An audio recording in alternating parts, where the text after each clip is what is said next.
I did not realize that I was muted. I was talking to myself, so that's awkward. But what's up? Fantastic Priest, David, Nathan, welcome. Hope you're all having a good day, morning, afternoon, night, whatever it is. It's night over here. I got home 2 hours ago. As you can see, look at this. We're back. Back home, back in the normal, I guess if you want to call it a studio, we can call it a studio. But yeah, we're totally back. I'm just making sure that everything posted. But I know it's a Tuesday, the Monday after on a Tuesday. It's weird for sure, but as I said in my post, I was traveling, so yeah, it's been a busy couple weeks, but that's a good thing. I prefer to be busy when it comes to race season. So yeah, thank you guys for the support throughout the last couple of weeks. I very much appreciate it. Get to go to the track because of you guys. So I very much appreciate the support, all the videos. I thought I've done well. I really enjoyed making that Darlington project. Put a lot of effort into that. So if you saw that and you enjoyed it, very good. And if you haven't seen it yet, I recommend you go see it because I think it's good. I mean, as I said, I put a lot of effort into it. I wouldn't put it out there if I didn't think it was good. So, um, yeah, that was the big one, the Darlington throwback story. But outside of that, I just love being at the track, at track content, all that stuff. So, David, your Monday pick last week was correct. Good job. Yeah, fantastic priest. I have not decided if I'm going to do a Monday after next week just because Xfinity and trucks and maybe I'll consider it. Like I'm not going to say no right now, but I'll consider it. But I won't promise it either. We'll see how I feel next Monday when I wake up, or if something crazy in the Xfinity or Truck Series happens that we got to go over. Then yeah. But so I won't like say no, but I'm not gonna say yes. So okay, fantastic priest. I will say I was thinking about this earlier today when I was on my 8 hour drive. I got nothing else going on in the car. So I was thinking, even if we don't do a full Monday after next week, like where we do our Monday picks, obviously, but where we talk about the race weekend, everything that happened, we could potentially just do a Monday picks only segment for Talladega because I haven't decided if I want to do Talladega this week or do like a 30 to 45-minute Monday picks only next week. So that could be an option. I may put it down to a vote. I haven't decided yet, but yeah. Nate Gravy 123, welcome. I want to do before we go through our tabs. And by the way, we're gonna look at pictures during this live stream. I took a bunch of pictures, so this is it's gonna be more normal than last week. Last week you only saw me. I couldn't show you anything on my screen because I was on the road, and it was really weird. It was a Tuesday at like 6:45. Everything was out of whack. And last week, I'll admit, the worst Monday after ever. It was on Tuesday at 6:45. But today, what we are going to do, we will go through our normal tabs. We will talk about some of the big points of the race weekend. We can even go back to Darlington if we want because I feel like that I personally did not do a good job in terms of talking about it enough. So I'll give you some bonus time on that, and then we will eventually go to the pictures I took from the weekend. Picture time, yes, fantastic. Priest is excited. But before we get into that, and oh, yes, quick note. As I said earlier, I got home like 2 hours ago, so I haven't had a chance to watch the full race. I haven't had a chance to do the SVG on board, so no SVG recap this week. Sorry to disappoint. Basically, he qualified 30 something. He ran in the 30s and then he wrecked, and then they went to the garage for 100 laps. They came back out for 10. And by the way, the car sounded way off. The damage from the wreck clearly affected something. After 10 laps, they pulled it back in the garage and they were done. They tried to fix it, tried to get him back out there, but they were done. So that's the SVG recap, I guess. First things first. Darlington doesn't even have that much to talk about. Same for Bristol. Yeah. So Darlington. I went to get a hat. Okay, so I got Darlington. So I got Darlington and Bristol. We've added to the hat collection. That's the real reason I go to the racetrack, to collect hats. So I went to get this Darlington hat, and on my way back to the tunnel to the infield, this guy walks up to me and he said, "Here, have a poster." And I was like, "Okay." I didn't know if he was going to charge me, but no, he just hands me this poster. I didn't really object to it. So I've been on the road. I didn't want to open it up on the road, so I'm opening this poster. Don't people on the internet, don't they like to do like unveilings and like opening stuff online? Isn't that trendy? Am I being trendy right now? I don't know. But yeah, this is how we're opening up the live stream at this point. Oh, rubber band, okay. Let's see what this thing is. Quite big. Fancy. Oh, wow. That's like all the Darlington winners, I'm assuming. That's pretty neat. All right, I'll put that on the wall up there. But hey, that's pretty neat, actually. See Jeff Burton, Joey Logano, William Byron, Jeff Gordon, Jimmy Johnson, Dale Earnhardt. Coming down here, you got some Cale Yarborough, David Pearson. I mean, yeah. All right, cool. We will put it on the wall later. So, what were we doing? I forgot. Bristol. All right, Bristol. So, here's the moral of the story from Bristol. Kyle Larson led a lot of laps. Kyle Larson led a lot of laps. Kyle Larson didn't lead any laps here. That was a little bit weird. Outside of that, Kyle Larson led a lot of laps. It's the moral of the story for Bristol. I know, expert analysis you're getting here. I hope I just blew you away with that. Yeah. I feel like I've done this so many times. Yeah. Short tracks, next gen car. What do I need to say at this point? Everyone said it. Everyone online has said it. Everyone in the media and the industry has said it. Short track racing is once again in a rough place. We put it all on Goodyear, and when Goodyear doesn't deliver, everyone gets mad at Goodyear. But is it really Goodyear's fault, guys? Like, Goodyear, I really think Jeff Gordon did a great job describing it. Goodyear is put in a tough position because they have to build a durable tire that doesn't turn into the 2008 Indy Brickyard 400 where they pop every 10 laps. But on the flip side, they can't make a rock-hard tire that you can run all 500 laps at Bristol on. They're put in a tight window. So we put too much pressure on Goodyear. At some point, you would think that there would have to be a car change, but at this point, it's year 4. I don't even know anymore. So, yeah, fantastic priest. Regarding your first question, because there's no, I'm just gonna say no. Just there's legal stuff and accusations, that whole thing. Anyways, yeah,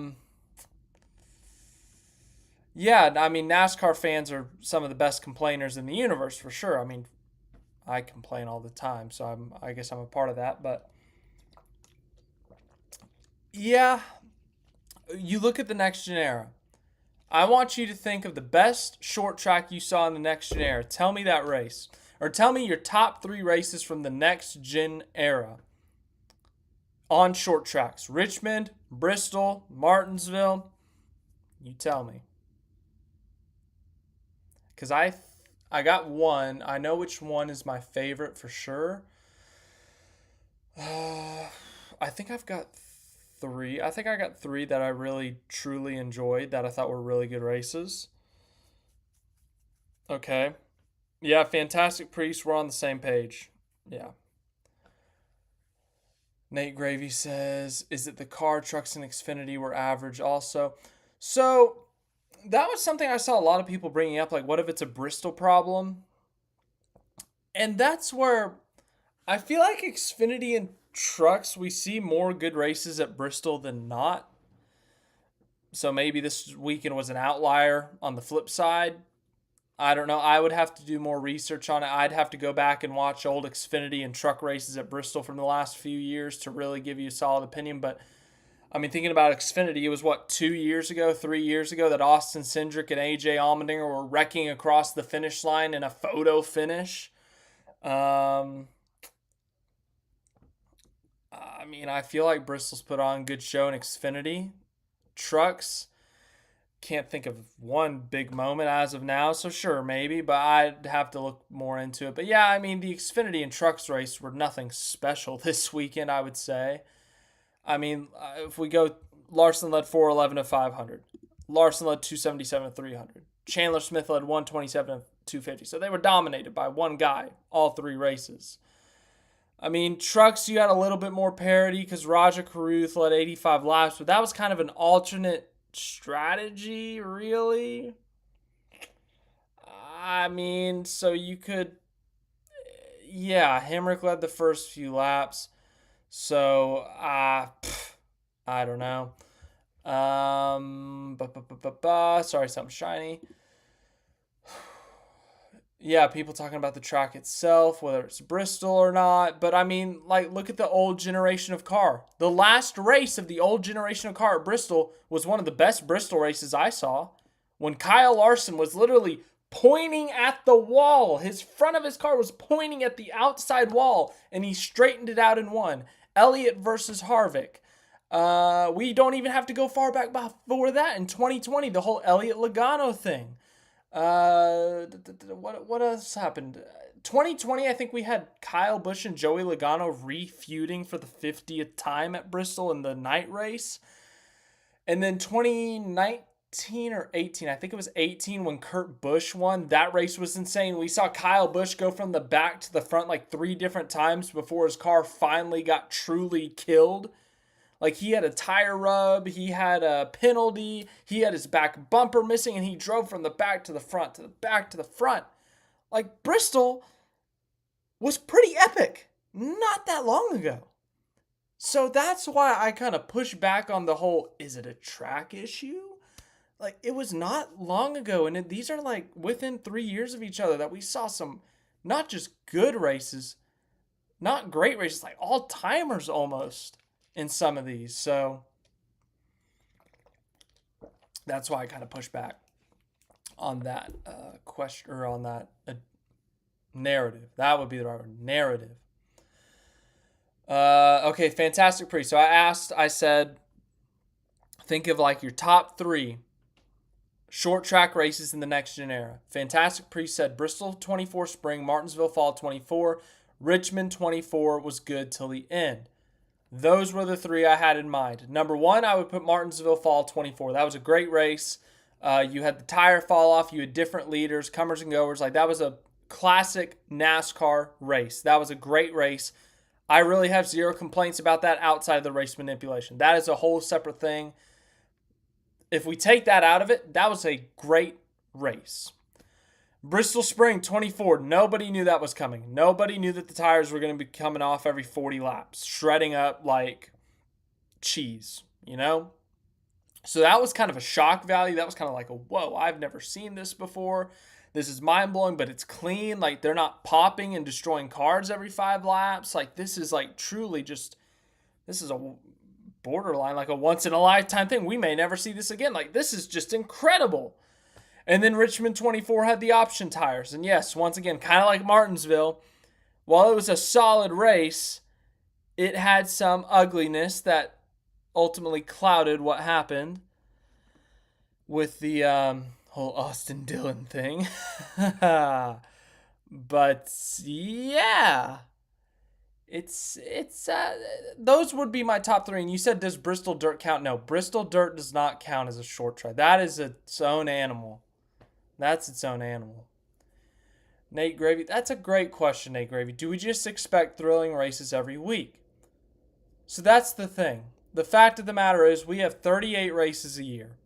Not every single race is going to be a 10 out of 10. Not every race is going to be a 6 out of 10, honestly. We're going to have some races that just straight up suck. No other way to put it. On the flip side, we are going to get those really good races. Coda this year was fantastic. Vegas was a solid race.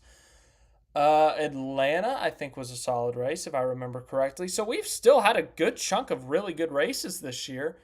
But every once in a while, we're going to get a bad one. And unfortunately, human nature is to look at the negativity first and think negative, bad. And so the first thing we think of is, man, that Bristol race stunk. Man, that Darlington race, Byron led how many laps in a row? Like, ugh, that stinks. And we just quickly forget about how good Coda was, that clean finish. We forget about Vegas, Josh Berry versus Daniel Suarez for the win. What? Who would have thought? So it's a really good point you bring up there, Nate Gravy, that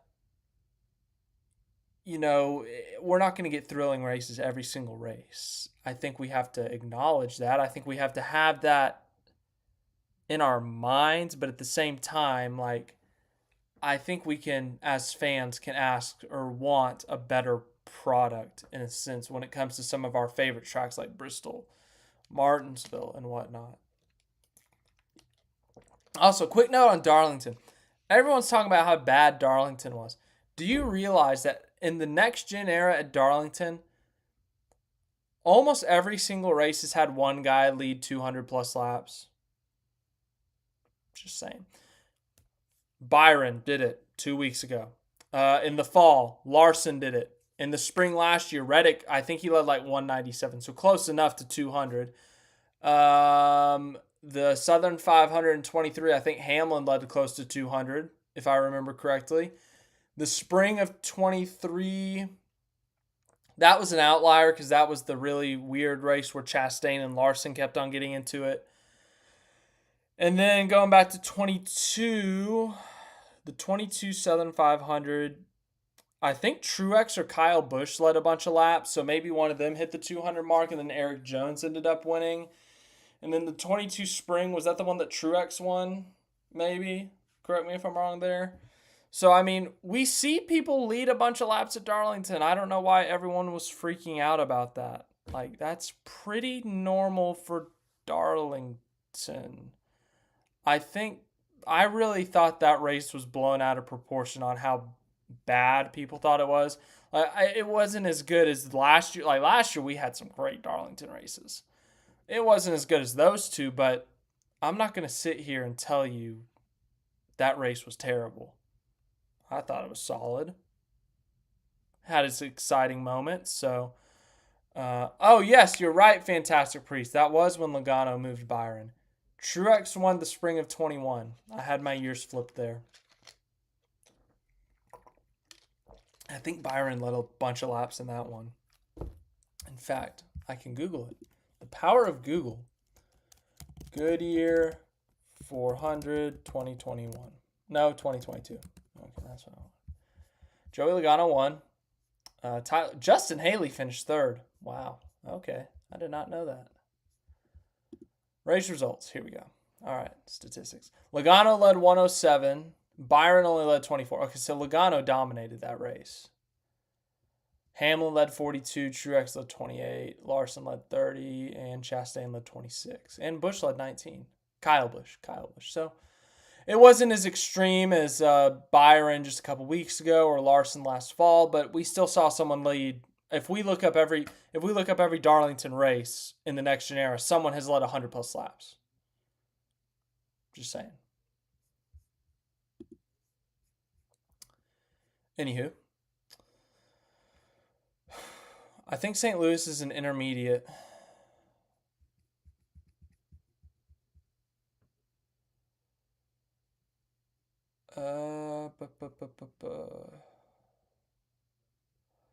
Oh, yeah, I forgot there was once a big one at Darlington. Let's see here. So, Bristol. Back to Bristol. Now, Bristol will sometimes see the same thing, but the thing that's different about Bristol is there's so many laps. That leading 200 out of 400 or out of 500 is impressive, but that's only 40% of the race. Like, that's pretty normal for a short track to see someone lead like 200 laps. Whereas if that happens at Darlington, you're leading 200 laps, you're leading at least 60 to 70% of the race. The Southern 500, I think, is 367 laps. So 200, if you're leading 200 at minimum, divided by 367, that's 55% of the laps. And if you're doing that in the spring with 293 laps, that's 68% of the laps. Whereas if you lead 200 out of 500, that's 40%. So it's not as extreme. The number's still a really big number, but it's not as extreme. But in this instance, that is an extreme number. That's like 83, 84, maybe 82. What's 411 divided by? I'm doing way too much math. I'm 82%. Okay, 82% of the laps. Klaus NZ, welcome. Anyways, so yeah, short track racing is once again a big topic, which is I'm just having so much fun doing this after every single short track race. No, for real though. It's just confusing because we had a great Martinsville race in the fall. We had that great tire fall off. The intermediate races have with this car have been great for the most part. We had a great race at Coda a few weeks ago. The super speedways are a little bit controversial right now. I don't think it's as bad as everyone thinks, but some people hate the fuel saving. So it's really just the short tracks at this point because I feel like after Coda, no. Then again, we probably need a bigger sample size. We need to see what happens in Mexico, see what happens in Chicago later in the summer, and Watkins Glen in August, or Sonoma is in July now, so I guess there too. So I guess maybe we need a bigger sample size at the road course, but I feel like we're trending the right way with the road courses, so maybe it's just the short tracks we got to focus on. Because as I said, I still feel like the intermediates are really good with this car. Short tracks are the biggest question mark. Road courses were heading in the right direction, and I don't think the super speedways are as bad as everyone thinks. That's just my opinion, though. That is why everyone's allowed to have their own opinion. Let's scroll through these results, shall we? So Kyle Larson won. We already talked about that. He was a fastest lap away from getting the perfect points day. AJ Allmendinger had different ideas. But look at these lap times. 15.39, 15.5, 15.45, 15.48, 15.6, 6.3, 4.9, 4.9, 3.8. And what's the slowest, fastest lap? So the fastest lap was a 3.8. The slowest, so Kyle Busch had a 6.8. Elliott has 6.8. We're looking for slower than a 6.8. 6.9 by Buescher. 7.4 by Zane Smith. 8.7 by Suarez. That might be, 8.7 by Suarez. So half a second was the biggest differential between the fastest lap and the slowest fastest lap. Just an interesting observation. Yeah, fantastic Priest. Trackhouse has been really weird this year. We see Chastain here in 7th, and he's got...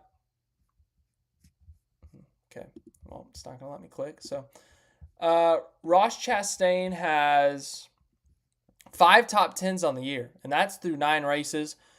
We go to his teammates. We got to scroll a long way down on the points. Suarez has 2 top 10s, it looks like. Or no, 1. Just the 1 at Vegas. And then SVG only has 1, and that's at Coda. As once again, it's really hard to factor in SVG to Trackhouse as a whole statistically. I know, like, in terms of averages, you got to factor him in, but he's a very unique situation. It's his first year as a full-time Cup driver. He's never been to the majority of these tracks in a Cup car. It's completely different than Xfinity, completely different competition. He's an outlier. So when we look at Chastain and Suarez, it's been weird because Suarez has actually shown a good chunk of speed at times. Like when we look at Vegas, obviously he was fighting for the win, but he had top 10 speed at Phoenix before getting crashed. He had top 10 speed at Coda before, well, that one was on him, so he crashed himself there. So he's had the random flashes of speed, but he's also kind of had some inconsistency at times, like we've seen before. So at times it's promising for Trackhouse, like when we see Ross Chastain in the top 10 here, or we see Daniel Suarez showing that speed. But then we see those off weeks. And the biggest problem right now is their qualifying effort is horrible. I mean, if we come over to their average start for all three of them, it's going to be worse than 20th for all of them, if I had to guess. Chastain's average start is a 21.8 or 21.8. His average finish is a 14.1. If we go to Suarez, it's going to be worse. It's going to be like 25 if I had to guess. 26.2. Average finish to 22. So he's gaining 4 spots a race. If we go to SVG, this is going to be in the 30s. This is going to be like a 33. Coda might save him, and it might be a 31. Oh, it's actually much better than I thought. 28.8. Like, their qualifying speed has been pretty bad at Track, and I don't know why, really, because as I said earlier, Chastain has shown the race pace. Suarez at times has shown the race pace, so it's really confusing. But if we go to another Chevy team, if we go to Colleague Racing, AJ Allmendinger's had quite the start to the year. I think he's in the playoff bubble right now. In fact, he is in the playoff. No, well, Barry won, so he would jump him. AJ Allmendinger has 3 top 10s this year. He's had a solid start to the year. And Ty Dillon's not doing bad either. He may be a little low in 29th, but he's put together some solid results. I mean, look at it. Top 20 at Phoenix. Top 20 at Daytona. Top 15 at Daytona. Top 15 at Martinsville. Top 20 at Darlington. They've done a solid job, honestly, this year. Colleague's actually doing decent. So it's been weird to see Colleague.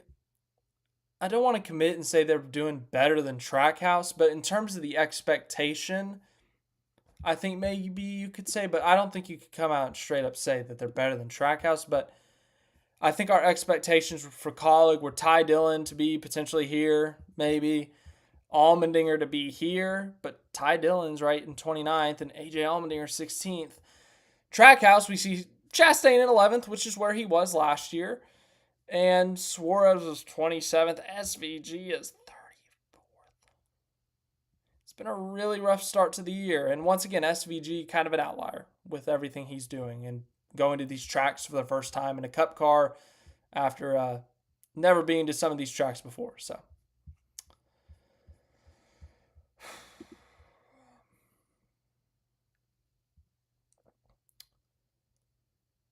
Do I think SVGC is in trouble?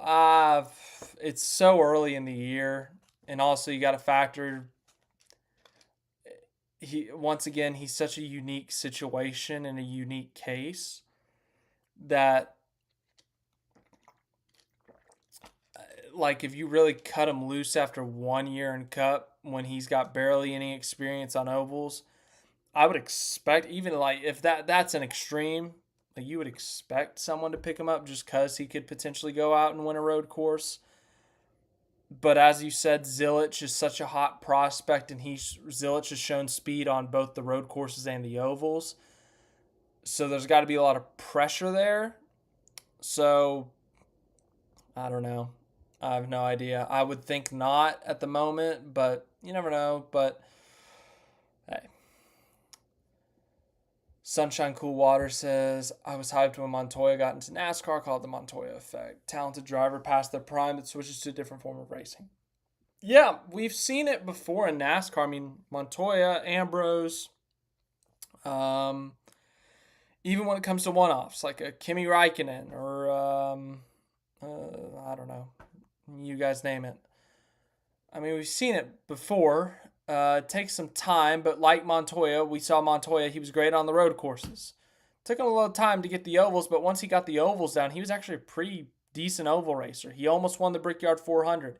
He almost won a Dover race in 2013, I think, before he got a restart violation or something. So Montoya is a world-class driver, and after a few years on the ovals, he showed that he could do stuff, and he wasn't exactly in the best car either. Now, Chip Ganassi Racing still put out winning equipment every once in a while. I'd say they were kind of like that B. You got your Hendrick, your Gibbs, your Penske. Chip Ganassi was like a B. They were right under that. They were like the next step below that. You know, they were like the next team up.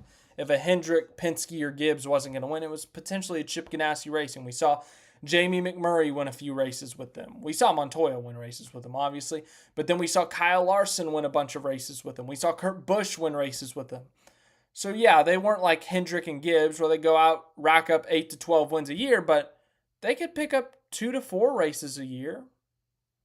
And once Montoya got those ovals under his belt and kind of figured it out, he's a pretty darn good NASCAR driver, honestly. That's just my opinion. Have they gotten a pole on? Fantastic Priest says, who gotten a pole on an oval?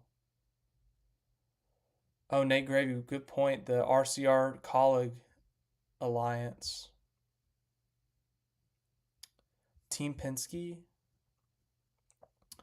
You got 2 of them in the top 10, and then Cindric is down in 22nd. You got to remember there's a 50-point penalty. I'm not excusing what he did and that it's bad, but I'm just saying, theoretically, if my math is correct, that's 221. So he would be right up here in the top 15. So all 3 could be in the top 15 if Austin Cindric didn't, hook Ty Dillon.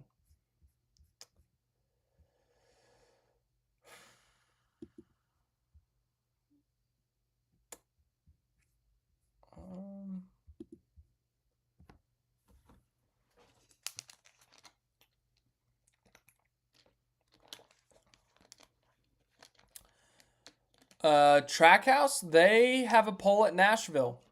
2023, Ross Chastain took that thing from pole to victory. That was their first oval pole. That might have been their first pole ever, honestly. Will I be at Atlanta, Chicago, or Sonoma? It's a good question. I would assume not, but I'm still figuring out my schedule this year. So, Sonoma, more than likely no. Chicago, more than likely no. Atlanta's somewhat reasonable in terms of time and distance, so maybe, but it's so far away once again, so we'll see.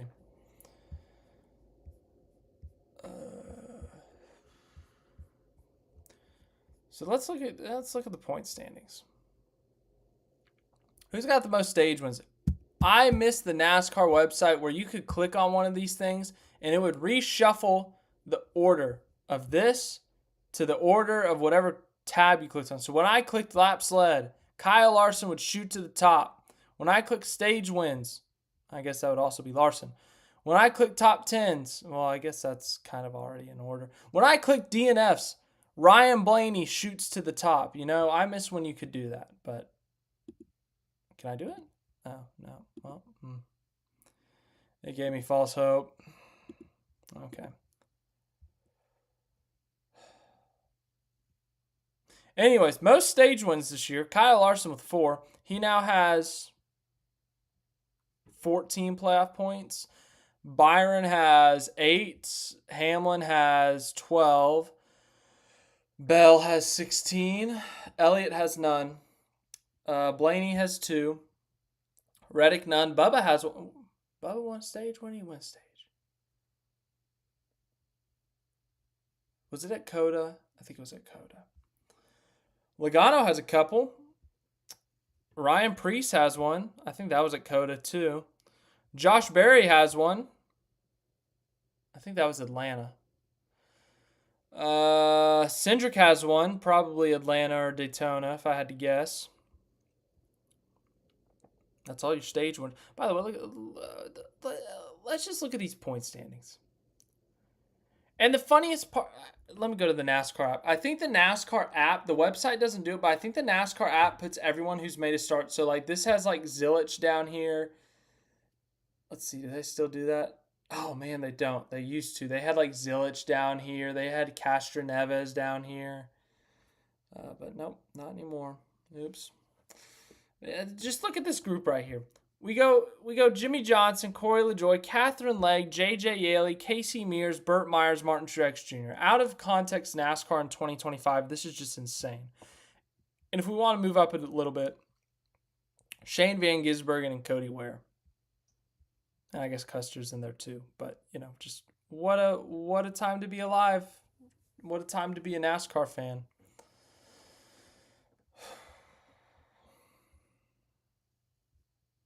Yeah, Zane Smith is having a solid year. Let's go to his stat profile. Yeah, teens in both start and finish. Obviously, it looks like he's fallen back like half a position. So not terrible. They put together some really good qualifying efforts, actually. 7th at Atlanta, 9th at Vegas. Hey, how about that? But look at the finishes. Top 15 at Atlanta, top 10 at Phoenix. That's a really good result right there. Top 15 at Homestead, that's a great result. Top 20 at Martinsville, top 15 at Darlington. You're right, he has had a solid year. He had a rough start to 24, his rookie season at Spire. And very quickly, he was put in a tough position after that with the whole thing. He had the Trackhouse contract, him versus SVG. It was a tough position for him, but good for him. He had a really good, strong finish to 24, moves back to front row, and he's had a really solid start to this year, if you ask me. So good for Zane Smith, honestly. Is he? Is he leading? He is. Wow, he's the top front row guy right now. Todd's down in 28th. Gregson's in 32nd. Wow. Interesting. I did not know that coming into this. I love how this is literally the playoff bubble from last year, except Bubba's a couple positions higher. But I think this was literally the point standings right here.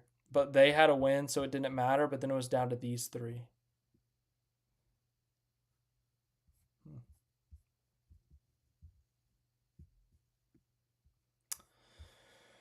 I don't know what else to say. As I said, I've been on the road the last 2 days. My brain's fried, so if you want to help me out here, throw something out there.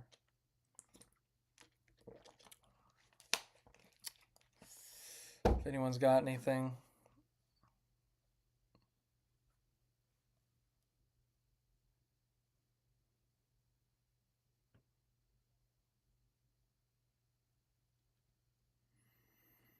Front row.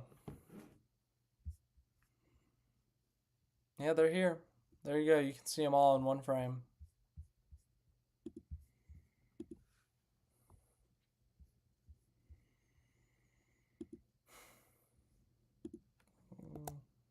I pulled up a tab with a noise. I had to make sure that there was no noise.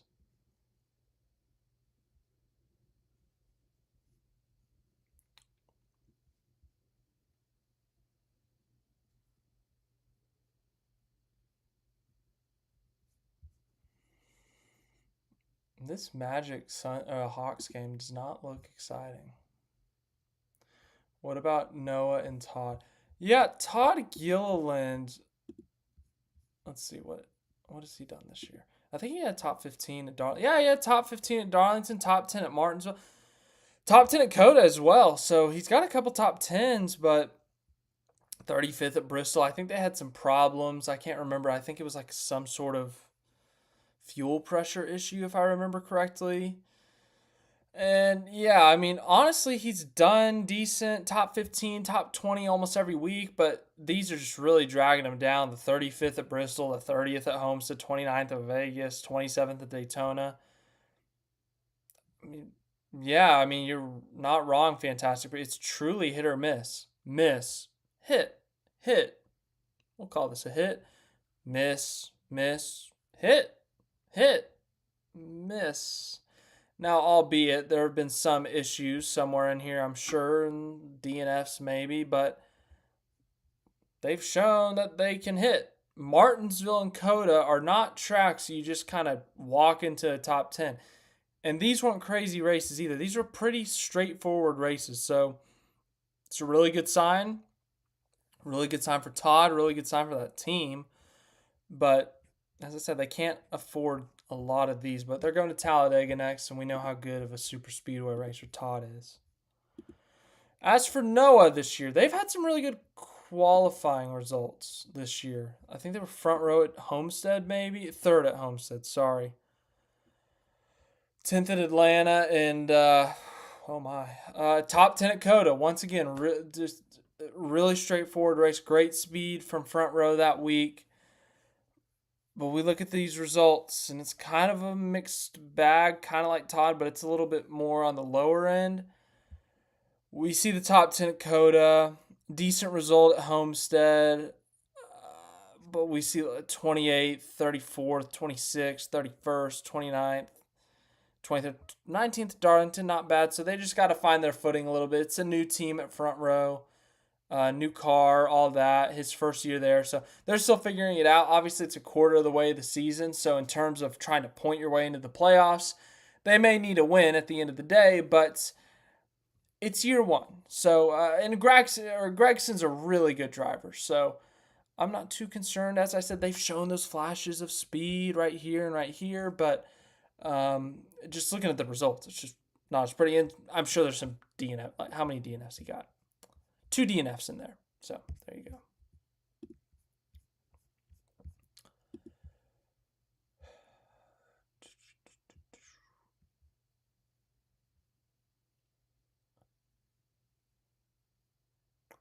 Staffamatio NZ, if I pronounced that wrong, I'm so sorry. The go with Worldwide Technology, 8th of September. That is a playoff race. That is Gateway. And we come over to the schedule. Yeah, it's in St. Louis, Missouri. There you go. It's right here. Bam. And it's going to take me to their website. IndyCar is going to be there in June. So that's cool. They're going to be at NASCAR, or NASCAR's going to be at there. So yeah, there you go. They will be there. Yeah. Oh my God, the Sheldon Creed and Brennan Poole, that was crazy, man. That so you see Creed spin, and it just looks like a normal spin. Like he's just kind of sitting there, minding his own business, and the way the camera angle was, you weren't expecting much to happen. Like you can't see everything else. You only see him in like the few feet around him. And then all of a sudden, you just see his car like going in circles like a top, spinning like a top. And you're like, what in the world? What just hit him? And the replay shows Brendan Poole just sliding, like trying to avoid it. And he clips him. And okay. All right, so picture time is still going to be later. Don't get me wrong. But I want to show you the pictures of the damage, like how intense this crash was. Let's see if I can get there in a timely manner. I'll actually make that note when we get to picture. Okay, here we go. All right, so the first picture I'm going to show you here. This is some fan. I don't know if he was given it or if he just picked it up off of the ground, but this is some of the door that flew off of the 44 car. And he's just holding it. There it is. There's the damage. And then we go to the car itself, as I'm on the wrong screen here. That is the side of Brendan Poole's car. The whole door has been ripped off. Well, I guess part of it's still. Look at that. You see that right there? That is inside of his car. Look at this. Ripped it off. You can see in there. Destroyed. Demolished. Whatever you want to call it. That car was murdered. Let's go to the next one. This is the back of his car. Also murdered. You can see through the car. Oh my goodness. This is crazy. Like just so much, just destroyed the car. And then we go to this side. Look at the wheel. The wheel is like destroyed. As we already pointed out, the back of the car is just destroyed.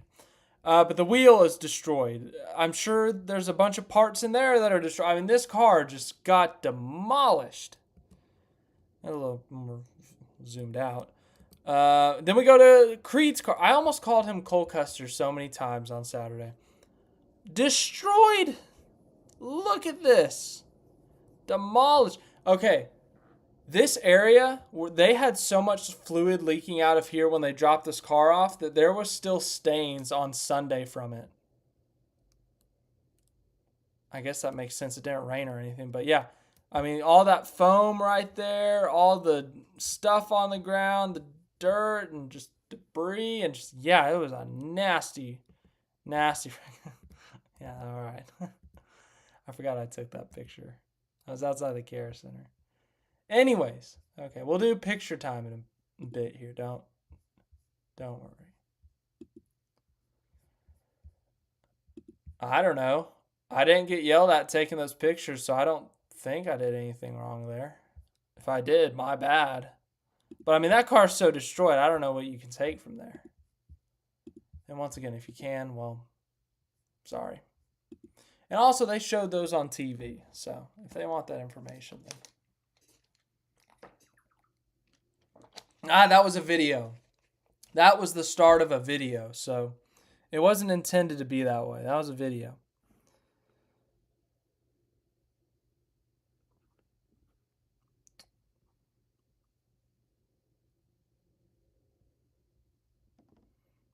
Let's see here.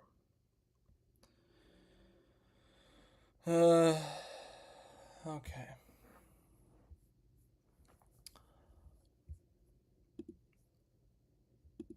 Anything else of note? Anyone?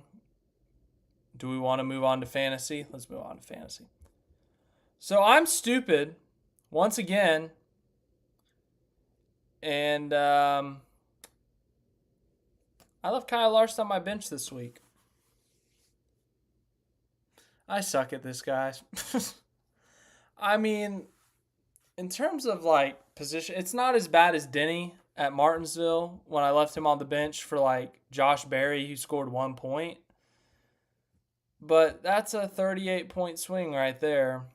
So that sucked. Yeah, I really stink at this. Let's look at our race results. Oh, baby. Expat _ Kiwi _ Mike _ Wallace, race winner at Bristol. Good job, man. Okay. Now we go to the league standings, where I continue to sit in a terrible position. 18th. Dunkin' Donuts has expanded the lead to 30 whole points. Klaus Van Gissenbergen losing some time there. Aussie Matson third. Dan the Jets fan. That is our defending champion, our inaugural champion, in fourth. Zerkman 95 is in fifth. RT Racing, period. Sixth. Matt Smith 53 is in seventh. Hell on Wheels 24 is in eighth. Fantastic Priest, you are ninth. 10th place is Zero Apex. Now we go to our non-top 10 sitters. Crackler in 11th. Oscar Dave. Tyler Hernandez 6th. Our race winner, expat _ Kiwi _ Mike _ Wallace. David Jerry, Dr. Zero, Sportswagon. I'm in 18th.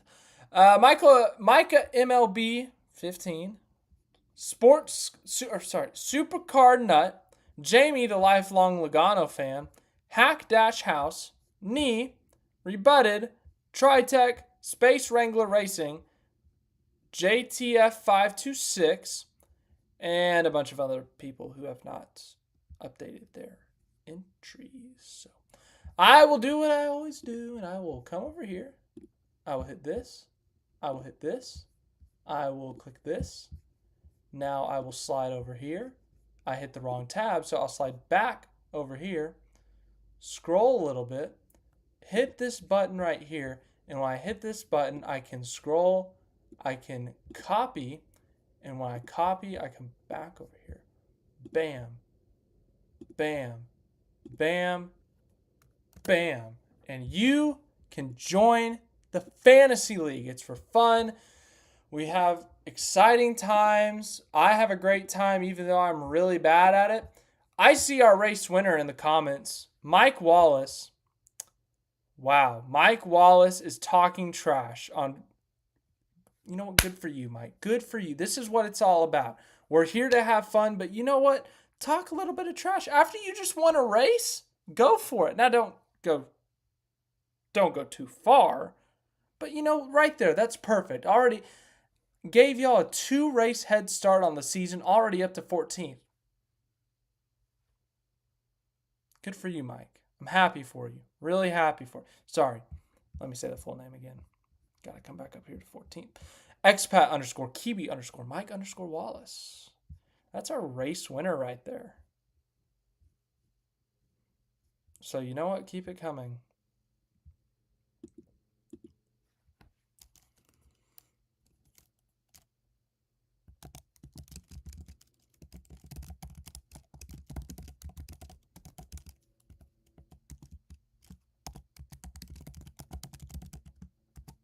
There. See, we have a chat room and everything. To be fair, I didn't know that people used it. Jamie, the lifelong Logano fan, has used it. Be respectful, please. Okay. Shall we? Okay. So now here's where I have to decide things. So, I have a couple of options here. For Monday picks, we're obviously going to pick Rockingham. But for everything else, I'm going to put 2 options in the chat here.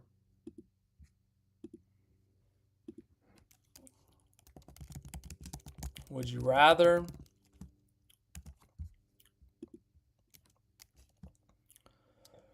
have a 30-minute next? Oh, I can't type that much. Talladega Monday picks. Monday. All rock /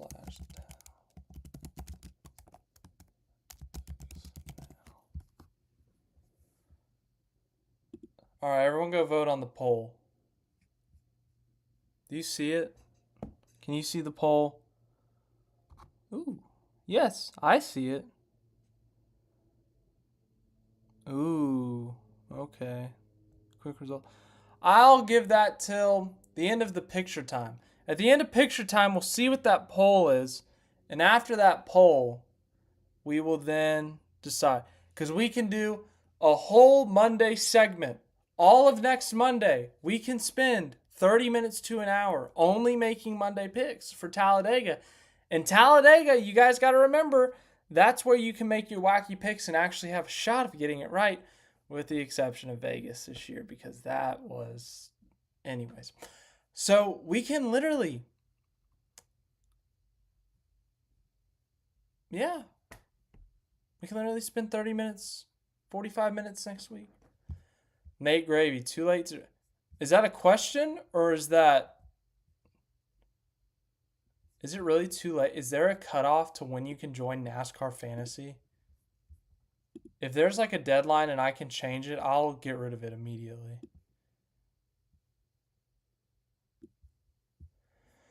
There's no picks this week because there's no race this week. League settings. No. Okay. How to play. Okay. Fantasy Live. Gameplay. Setting your team, garage driver, bonus points, scoring format. Doesn't say anything about getting cut off, so I don't think so. Oh, no, it's not. If it's a question, then no, it's not too late. You can, Nate Gravy, you can join whenever you want. If you want to join right now, go for it. If you want to wait till Chicago in July, go for it. If you want to wait, no, this is for fun. We're just having fun. Get in there. Nate Gravy, you will gain at least 5 positions in the standings week 1, even if you have the worst lineup ever, because there's like 5 people who never set their lineup. So, yeah, it can be a challenge. Be like Mike Wallace, who just won the race. And set yourself a challenge. See how high up in the points you can go after giving us a 9-week head start. Yeah. Anyways, what were we doing here? So anyways, we can make our Talladega picks next week if you want. I put it up to a poll because if you guys vote to do it tonight, we won't do anything next Monday. But as I said, it's up to you guys. Okay, as I said, that poll will close at the end of picture time. It's time to look at Darlington and Bristol pictures. Now, I would like to make a note. And that note is, guys, I have not gone through all of these pictures yet. I went through a good chunk of Darlington pictures, but I usually have different stages. I got my first stage where I just get rid of every single picture I think is bad. Then I have a second picture where I'm like, okay, these ones aren't great. And then my third stage is like if I have duplicates or they're so close together, I can get rid and just save one. So Darlington is not exactly clear-cut. Bristol, I have not had time to go through any of them. I went through like 5 minutes of pictures. I did not even get through the truck series. So you may see some rough ones at Bristol. There's a lot of them. So we're going to start with Darlington. If I go to the right Darlington. Okay, here we go. Darlington throwback 25. Let's look at some pictures. Oh, hat change. Darlington hat. Got to wear the Darlington hat for this. Man, this hat is like softer than this one. Just a point I'd like to make.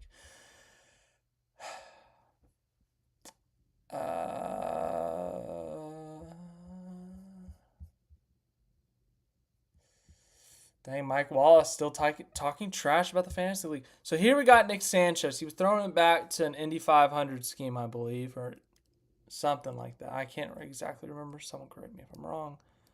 On the wrong screen again. There we have Kyle Sieg.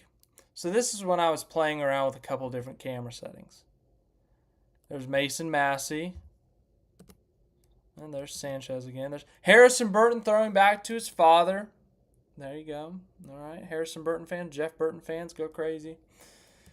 Leland Honeyman. This was such a cool throwback scheme. There is Matt DiBenedetto. Another Jeff Burton throwback. Garrett Smithley. Connor Zilich. William Sawalich. Zilich. Anthony Alfredo. The American flag, and you can see the Darlington wall scraped up. Zilich again. Scoring pylon. Spotter stand. Kyle Sieg. Murica.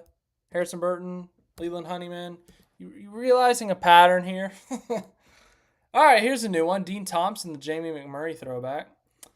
Another Jamie McMurray throwback with Carson Quapple. This was such a cool paint scheme, man. The eventual winner, Brandon Jones, DiBenedetto, Honeyman, Daniel Dye. Oh, I love this throwback so much. Brendan Poole's throwback to Jeff Gordon. They were so creative. They had their own little like Brendan Poole kind of animated character dude instead of Bugs Bunny.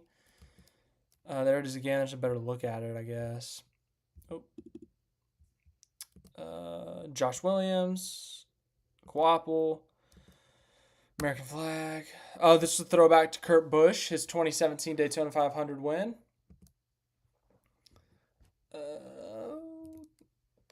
Then we got Ryan Ellis. It's kind of a weird picture. Might get rid of that one. Quapple. Mare again. Oh, this was a cool one. Retzlaff. That was a really cool one. There we go again. Again. Ryan Ellis. Who was Ryan Ellis throwing? This was one. I think he was one of the guys throwing back to himself, maybe, or someone else. I can't exactly remember. I'd have to look it up, or someone could tell me. There's Ryan Sieg, and now we're to Cup. This lovely throwback from Chase Elliott to Ken Schrader. Kyle Larson, William Byron. There's Chad Knaus. He was sitting on the turn 1 photo booth stand, so I snapped a picture, and his eyes were closed. The background's a little lit up in a weird way, but decided to keep it. Jeb Burton. And once again, these pictures are out of order, not in my control. It is not in my control. I would like to state, because the camera, when it imports to my computer, it just does it out of order, and I don't know why. I wish I knew why, but I truly don't. I really just straight up don't know how to explain it. So, Ty Dillon, throwback to Patty Moyes. Christopher Bell throwing back to Rick Ferkel, one of his mentors. Chase Briscoe with a throwback to like the week before. Denny Hamlin, the eventual winner. Kyle Larson. William Byron. Ooh, Todd Gilliland. We talked about this paint scheme if you saw the Darlington story. Todd. Ryan Blaney throwing back to his father. Kyle Larson. Denny Hamlin. William Byron. Joey Logano. I really like this. The Cale Yarborough throwback. Blaney. Bell. Elliott. Larson. Todd. Dillon. Byron. Logano. J.J. Ellie throwing it back to Bill Elliott. And we got more. This is during qualifying, I think. Cody Ware throwing it back to Ward Burton. Oh, yeah, I saw Rick Ware on the pit lane. Decided to take a picture. Yeah, I don't know. Cole Custer throwing it back to Jimmy Spencer. Saw that one. I just love this throwback to Dale Earnhardt. The blue and yellow. It's really, really cool paint scheme. Really cool throwback, if you ask me. Oh, this was my favorite throwback of the entire weekend. The throwback to the Indianapolis 500 win, 1965. They did the colors. They did the pattern. The number style. I mean, just perfectly done. I just love this paint scheme. So two again. Throwing back to Dale Jr. Noah Gregson was. Christopher Bell pre-race. He took some pictures with the Ferkel family. They were all there. I think it was Rick Ferkel's wife. I can't remember who else was there. I would assume maybe his kids, but I really did not know. But these are some of the pre-race pictures. I think grandkids maybe. Once again, Eric Almirola was there. So there's Eric Almirola. Flyover. Christopher Bell. Aha, here's the Xfinity race, I think. Once again, we could jump back in time. Jeremy Clements. Here's Christopher Bell's car, the full thing. Oh, yeah. So you see this billboard right here? There's a guy up on top of it. And I took a picture of the guy on top of it. I think he's like one of NASCAR's like spotters, if I had to guess, who's like looking for incidents, looking for debris, just in case there's a caution, something that needs to be called out. I think. I cannot confirm that, but I don't know. Felt like taking a picture of the dude. Well, at least his hat. Here we go. We got a Ward Burton throwback versus a Jeff Burton throwback. Jeff Gordon. Rick Ferkel again. Greg Van Alst, and I can't remember who that throwback's I apologize. Matt Kenseth. Restart. As I said, I'll go through some of these rougher ones later. Chastain and the throwback to Shane Van Gisbergen from last fall. That's a joke. Pace car. Justin Allgaier throwing back to the year before.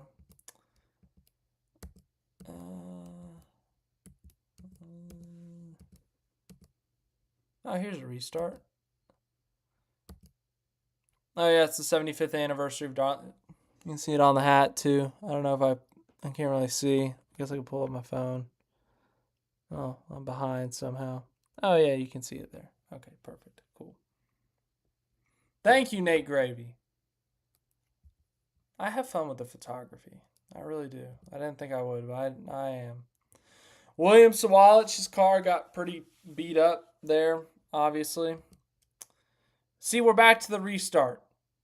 Like, 1, 2, 3, 4.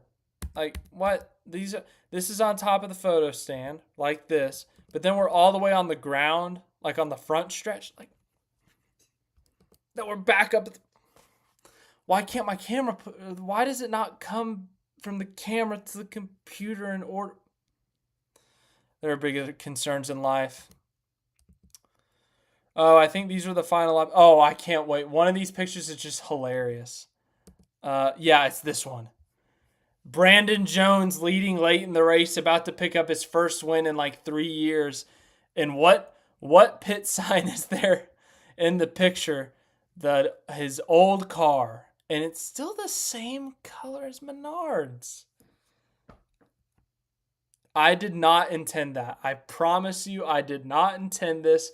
But when I was going through the photos, I laughed so hard when I saw Brandon Jones on his way to victory with the number 9 neon Menards sign hanging over. It would have been funnier if it was a checkered flag right here. But yeah, I thought those were really funny. Thank you, Fantastic Priest. And yes, not the 9. Chase Elliott post-race. And then we're back here. A little blurry, but yeah, you get the point. Ooh, shiny. Now we're to pre-race Sunday. Unless we jump back to Xfinity suddenly. I think I took a picture of every single throwback.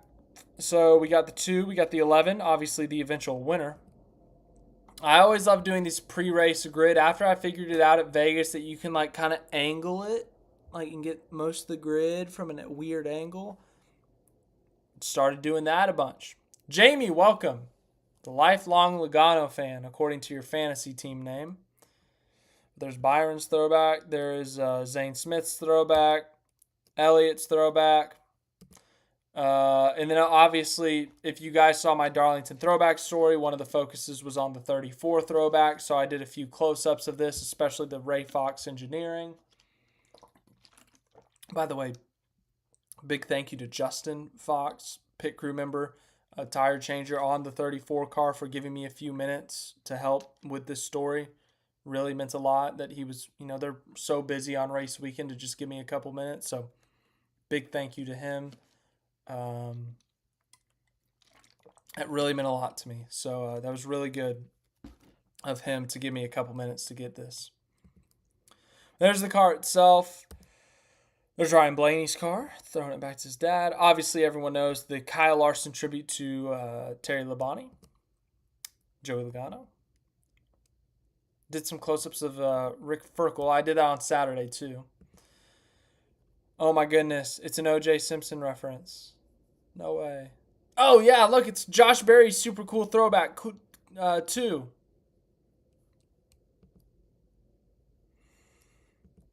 It has such a cool paint scheme. It's so unfortunate how that day had to end for them. But such a pretty paint scheme. Man, that would have been cool if they won with this car. There's the 10. Once again, we if you saw the story, we focused in on this one as well. These are like all 4 of them right here. Like, was Todd's? Oh, Todd's wasn't before. We got Barry. We got Dylan. We got Nemechek. Like all of them right there. But oh, this was a really pretty paint scheme. Really pretty. Throwing back to Jimmy Johnson. And then at this point, just taking pictures of the pit stall. Yeah, Jamie, I agree. I loved that 21 throwback. I mean, I really, really hope that the president of Indianapolis Motor Speedway reached out to the Wood brothers and asked them to run that paint scheme at the Brickyard in July. Really hope they do that because I love that paint scheme. I'd love to see it again. It's so pretty, man. So pretty.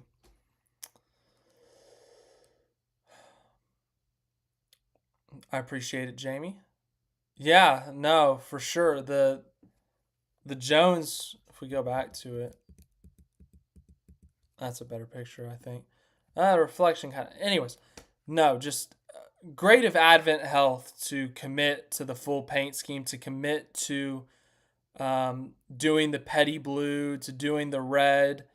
I mean, just really, really cool on them. So for them to do that, awesome. Great to see this paint scheme. Where were we? All right, I think we were somewhere around here. J.J. Yaley, Bill Elliott. I think we already talked about that. Once again, just kind of going back to Todd Gilliland's paint scheme, looking at the details, looking at some of the small things. And then this is Justin Fox. This is who I was talking about. Michael Jordan was there. Still mind blowing. He was at Bristol, but he was a little bit more cornered off. I couldn't quite get this close to him at Bristol. But someone handed it's hilarious, dude. Michael Jordan has his own Secret Service. I swear. I'm not making this up. He has black Suburbans parked in the back of like the media center, like in the driver owner lot at Darlington. And he has like an entourage. He has a security guard like guarding everything. Like he's got a full blown Secret Service. It's impressive. It's really, I mean, you would assume someone of his stature with all that, he's got a lot of money, obviously. But at one point, there were some fans standing on the pit wall because this is pre-race and he's sitting up there. And they're like, MJ, will you sign my poster or whatever? And so I think he said, yeah, sure.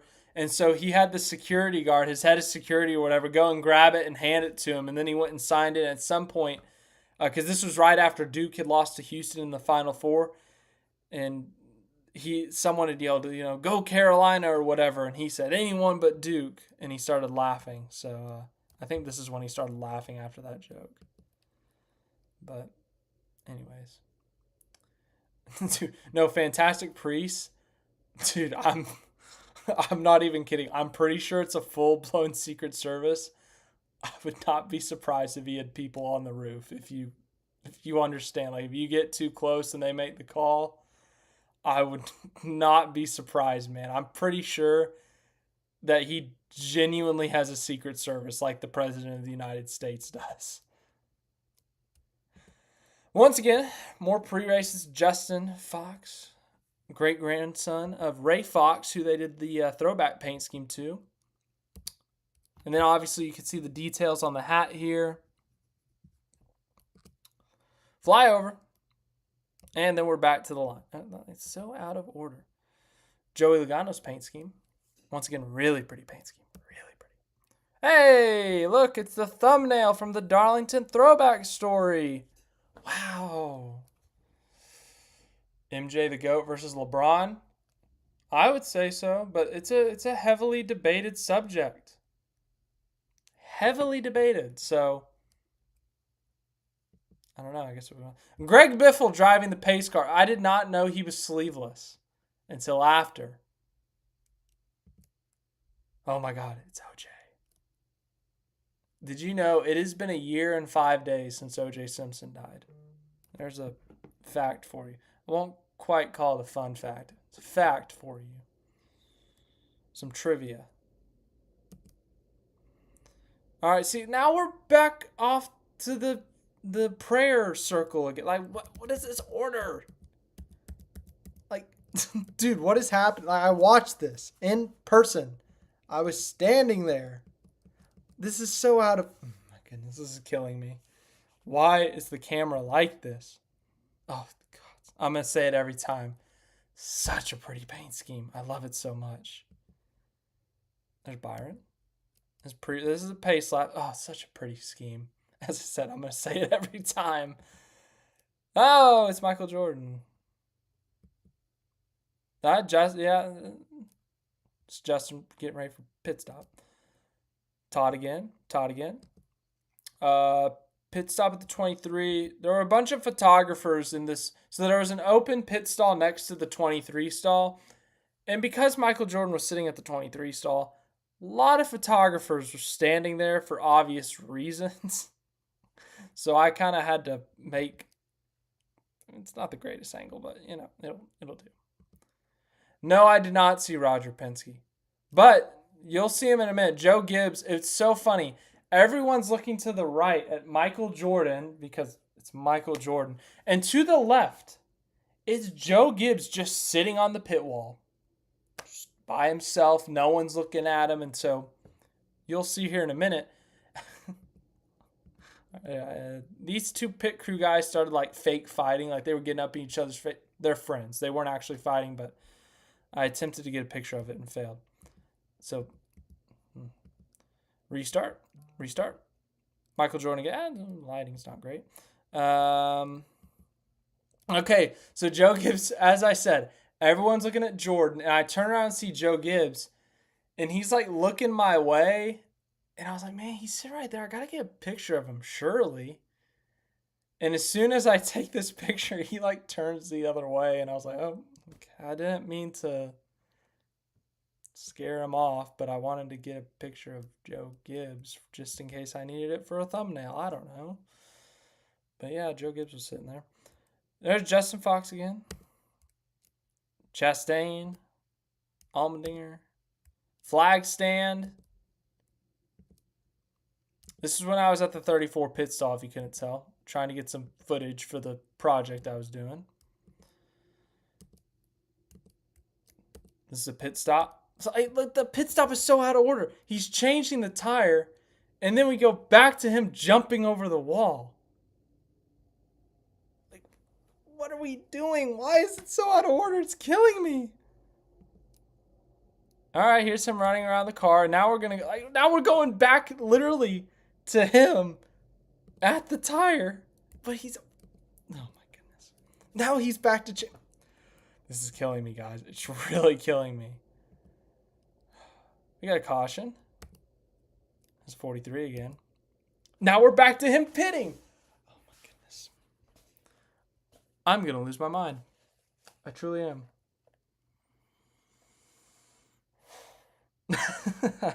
I'm behind on comments. I just saw your comment. Fantastic, Priest, and that might be true.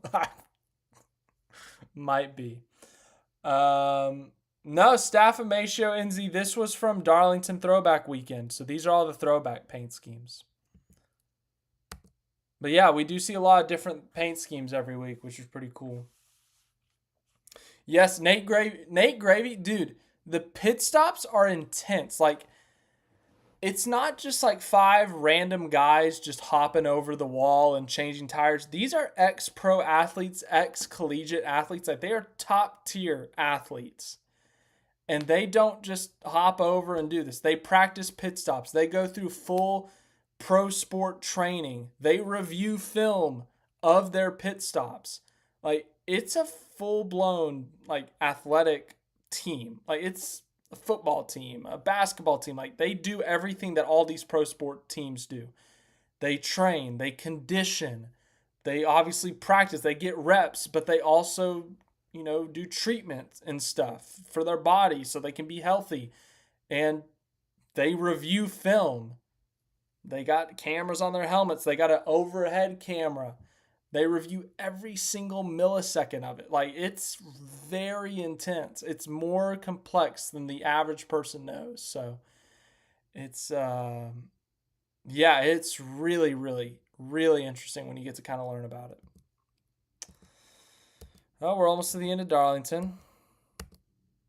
All right, let's see now. So look at this. We got the beginning of a restart here. Now we're gonna go random picture, random picture, random picture, random picture. Now we're back to the restart.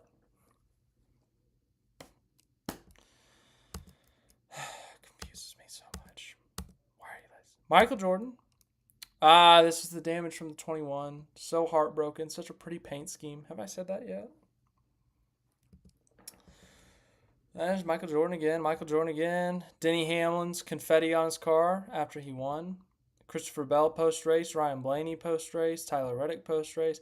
And there's the winning car again. All right. Now it's time for Bristol pictures. As I said, guys, these Bristol pictures I have not had a chance to go through, so some of them will be rough. So please give me a break when you see some stinky, bad pictures. Let's do this. First, let's go to the comments. I can see the pit. No, dude, the pit crews are so insane. Like, they're so impressive, man. I got a massive respect for them. Like, just learning about what they do, hearing everything about it, like, just it's an intense. It's so much more than people realize. So it's really cool, in my opinion, when they kind of get highlighted, they get focused on, they get to tell their story, they get to talk about what they do, because it's not 5 guys getting picked up off the street. It's not as simple as running over and clicking a button. Like, this takes strength. This takes agility. It's extremely impressive. Oh, yeah, I saw that video from Suarez. That could have been really, really bad. That's why they have a penalty for loose wheels or wheels flying off the cars, because it could be really bad. Fantastic Priest, go to Daniel Suarez's Twitter. He posted a video, but a wheel almost hit one of his crew members mid pit stop. It was really close. I'm not exaggerating. It was really close. But it could have been super bad. So, yeah, I mean, those things are not light. Those wheel and tires, they're not light. They're not something to mess with. It was a really scary situation. How's the asphalt at Darlington? I'm not an asphalt expert, so I've got no idea. Sorry to disappoint you, but I got no idea. All right, Bristol time. So it was raining on Friday, like all day long. I had to drive through like 3 hours of rain. It was just ugly. Thankfully, it was nothing severe, but it was just ugly. It was not fun. So I waited too long after, because my camera is not waterproof, and I wanted to get a picture of the track wet, and like, like what I did in Darlington in the spring of 24, where you can like see the water up close and the air tightens. But I forgot how quick it is to dry Bristol because it's such a small track. So I didn't quite get there in time. But you can kind of still see the moisture up there. Yeah, no, the Suarez thing, that was so scary. Once again, these grid pictures, just really like these cool angles, I guess. Also, how do they determine if it's going to be the altered kind of like this angles when they line them up on the grid versus doing them like just lined up in a straight line? How do they decide that? I've always wondered that. I guess I could just, yeah. But Arkansas, the University of Arkansas was sponsoring Brandon Jones in the truck race, which was very random. I don't know the reasoning. I didn't really look into it, but very random. So if you're an Arkansas fan, oink oink, I guess. Had to drive through Arkansas today. That was an experience. Not bad, though, I guess. I didn't stop in Arkansas, so. Anyways. Hendrick cars everywhere. Once again, grid pictures. Yes, there was a minute there where people thought the rain tires were going to be used because it was still kind of sprinkling just a couple hours before the race. So the debate was on, are the rain tires going to get to be used? They were not used. But they were out in the open being ready, so that was cool. Norm Benning, ladies and gentlemen. I took a lot of pictures of Norm Benning's car. Or truck. So this was what they put this under the 11 truck because they don't have like a park. It's not like your street car, so they got to put something under it to keep it from rolling away. And it looks like a gear shift here. At least this part of it does. I don't know what the rest of it is, but I don't know. I kind of thought that was funny. Lane rigs. At track picture. Bristol. Dude, the banking is insane at this track. Like, you don't realize how insane it is until, like, when you're standing on the ground inside the track and you look up, you're basically looking 2 stories up. And then when you go and you stand on top of the banking, you're, like, looking down, and it's like, wow, this is insane, this banking. Frankie Muniz. Okay, this next picture is trippy. Oh, no, okay, not this one. Once again, it's out of order. This is Norm Benning, ladies and gentlemen. Parker Kligerman. Where's the weird picture? There's Tanner Gray. This is the one I'm talking about. Like, look, so Frankie Muniz, I take this picture. Light looks fine. You can see him and you can see the screen. But for some reason, when I snapped the next picture, it was the perfect second that it's just the silhouette and it looks like it's pitch black outside and there's this screen. So weird. It's so weird. I don't know. I found it kind of ominous. Ominous? Is that the right word for this? Maybe not, but it just kind of, I thought it was a really interesting picture. Oh my goodness. I just looked at the poll results. We're at 50%. So we got till the end of Bristol to figure this out. Lane rigs. Kyle Larson. World's fastest half mile. See, it's out of order. Like, oh my goodness, it's killing me. Oh my goodness. Kyle Larson. I was kind of, I don't want to say banking. I was kind of thinking, man, if this Kyle Larson sweep happens, that would be a really cool story to see. It ended up not happening, but I had it in the back of my head. If Kyle Larson's going to sweep the weekend, that'd be a really cool thing to do a story on. But obviously it did not happen. Norm, Larson, Brandon Jones, Norm, Larson, Parker, restart, Bailey Curry. Man, that's something we didn't talk about. What a run for Bailey Curry. Like, he was genuinely fast, went up there and took the lead, led a bunch of laps, and about won this thing. It was impressive, and I know he had the late issue. I think it was with the gear maybe, but he had a great run. Good for him. I know the result. We'll look at the car or the truck later. He got a bunch of damage, but yeah. Check light says your camera picked up the screen and exposed for that. Yeah, I said lighting, not my expertise, but something happened at that exact second. Maybe, as you said, camera picking up the screen. Freaked out. Silhouette. Yeah, I was messing with a bunch of different settings during this race for the night time because I'm still figuring it out. Yeah, the 5 truck, Tony Breidinger's truck. Did I pronounce that right, her last name? But yeah, it got involved. She got involved in a wreck with Stuart Friesen, I think it was. I think Stuart Friesen spun her out. Just a really weird angle of the truck, the way it kind of got all scrunched up.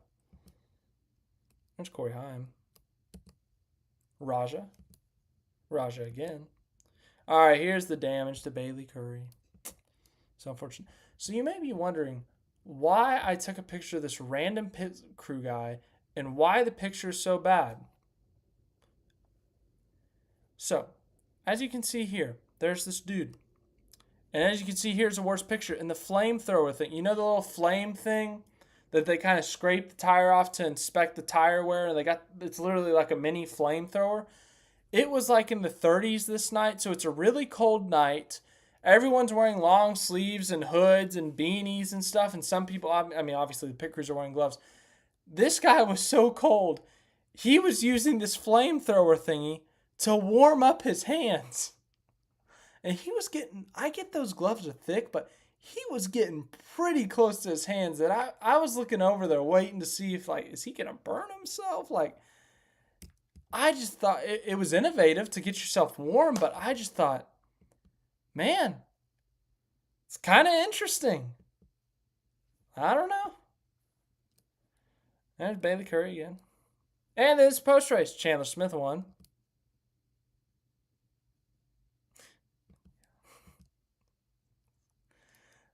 This is more damage. Once again, we're out of order. We're going during the race, post race. This is before, and then so much math. Kyle Larson after the race. Obviously, did not get to complete the triple because he lost the first one. He ended up winning the other two. So 2 times he's attempted the triple, and he's gone 2 of 3. So maybe the third time's the charm. Maybe it isn't. I don't know. But looking at the big screen or something, I don't know. And then we're back to the burnout. Like, what is this order? Then we're back to Larson. Larson again. Now we're to Xfinity practice. This is back to Saturday morning. So Saturday morning, this is when the tires were getting shredded off. And I was kind of thinking maybe there's going to be a tire race. So you're going to see a lot of tire pictures in here. Yeah, they got this up here. Did the stands look very empty? For the trucks, yes. Xfinity, I don't remember. Cup, I don't know about Bristol enough to know when it looks empty or full because I've only been there once. But, I mean, it wasn't full. It wasn't anywhere close to full, but Corey Heim, Matt Benedetto, Anthony Alfredo, William Sawalich, Taylor Gray, Harrison Burton, 66.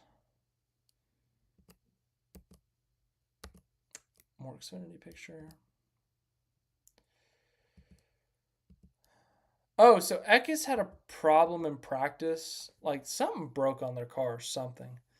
Because he drives by and I see him smoking, so I kind of just throw the camera around, just trying to see if I can get the damn. Once again, it's out of order. Driving me crazy. And then he comes back down pit road.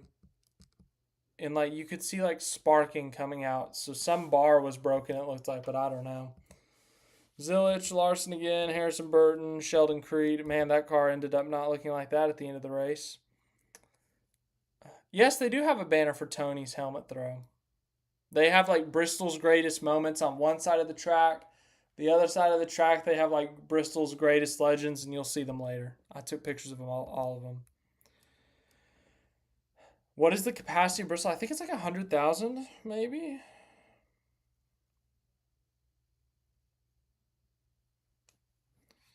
Bristol Motor Speedway capacity.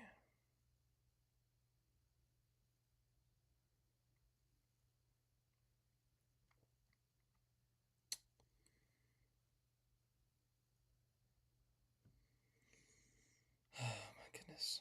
Why can't I get just a straight answer, internet? Opening, major events, operator. 146,000 according to Wikipedia.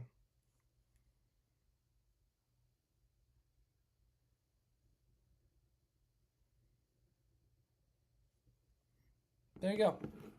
Here we go again. There's Sheldon Creed, Zane Smith. Aaron's lucky dog was back, baby.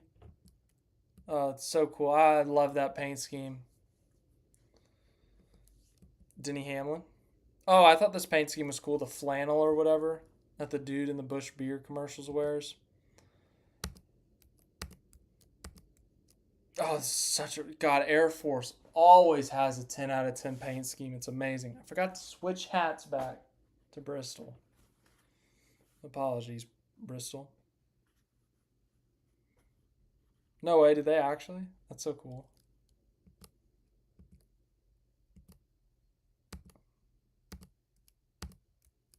So this, you can see like the chunks of rubber on the ground. This is after a practice run for Byron.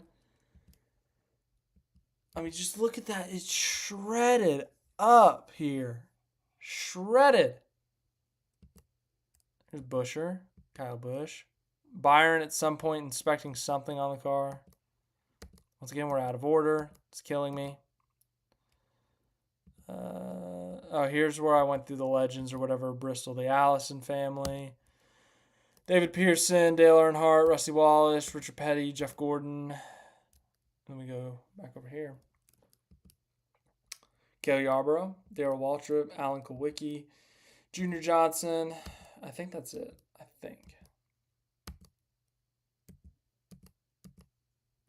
And here's where I take a bunch of pictures of the tires. So get ready for tire pictures. Coca-Cola 600, I doubt it. I'd love to go to the 600 one year, but it probably more than likely won't be this year. Ooh, 57% of people want me to make my Talladega picks now after this. So look at the tires are just so... Look, this one is shredded. Look at that thing. I mean, gone. Dead. Corded, whatever you want to call it. This tire, I forget who it was, but that tire is toast. Gone forever. And here you can just see the chunks on it. There's a little flame thingy I was talking about earlier. Shredded. This one also shredded.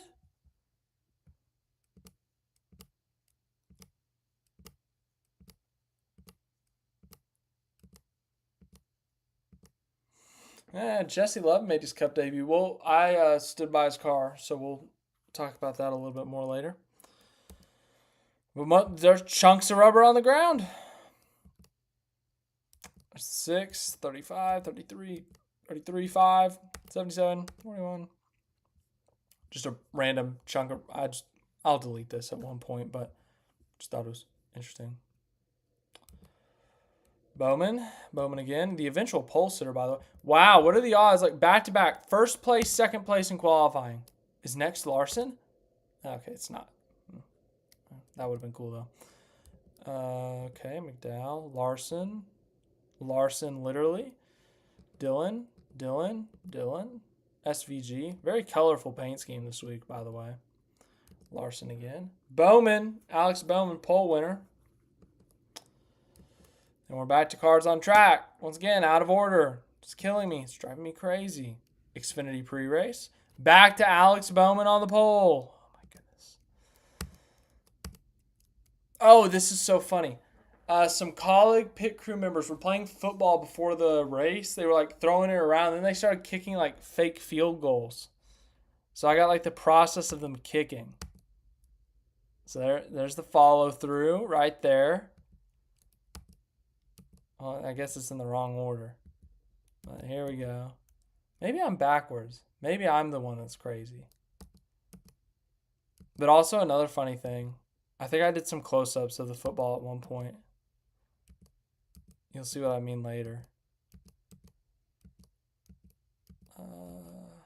Look, it's the 90. There's a 90. SVG's 97 is on the football, which I thought was really funny. And look, they even like taped a 1 over it in the 6. So it's like, I guess that's the 16 pit stall. So they just slapped a tape number 1 over there and flipped over the 9. So it's a 16 instead of a 97. It's kind of funny.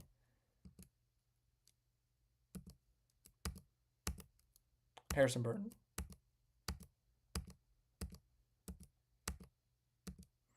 Brennan Poole pre-race. They were in the dash for cash. Obviously, didn't work out for them, but it was a really big deal for Alpha Prime Racing. So good for them to be involved in that.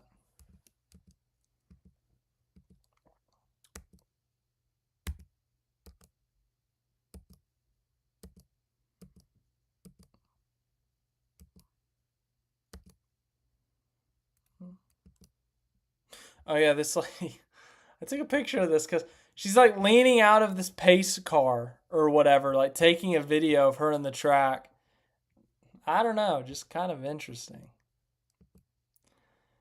All right, there's Parker Kligerman, Ryan Ellis, Brennan Poole, Austin Hill, Harrison Burton. I think this is the start of the race. And then we're back. It's just so out of order. 53 car had a bunch of damage.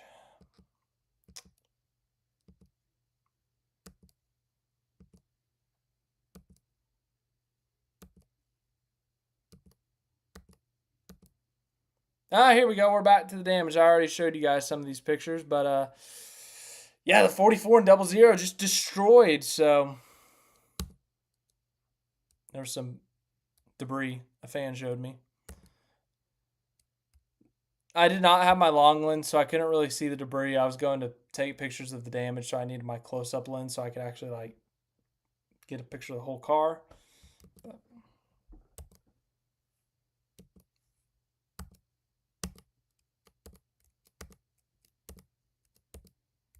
oh, it's a Larson pit stop.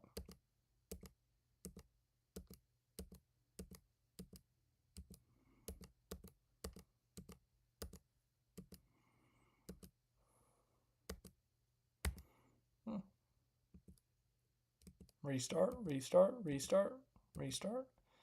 Oh, I think this is when Larson bumped Allgaier out of the way. I didn't get the actual bump in picture, but I got the aftermath. So you can see like Larson dive down here, and then you see Allgaier like shoot up the track a little bit. I think.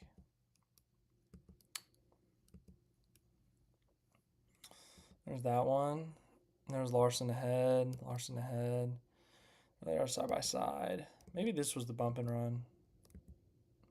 Maybe. I don't know. Once again, they're kind of out of order and it's out of whack. This is post-race. This is burnout. We'll get to victory lane. Hey, here's the victory lane pictures.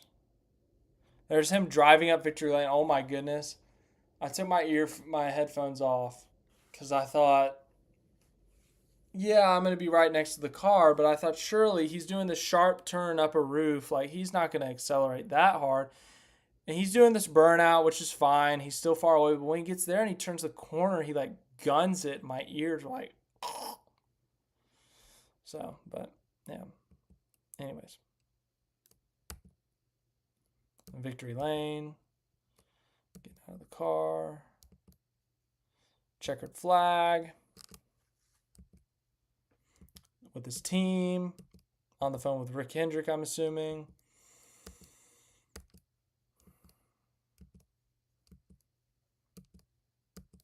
More victory lane. Once again, I'll go through some of these more later. Hey, it's the thumbnail of this live stream. Wow. So fancy. Some firework things. Victory lane again. Taking a selfie with some fans. He had the sword.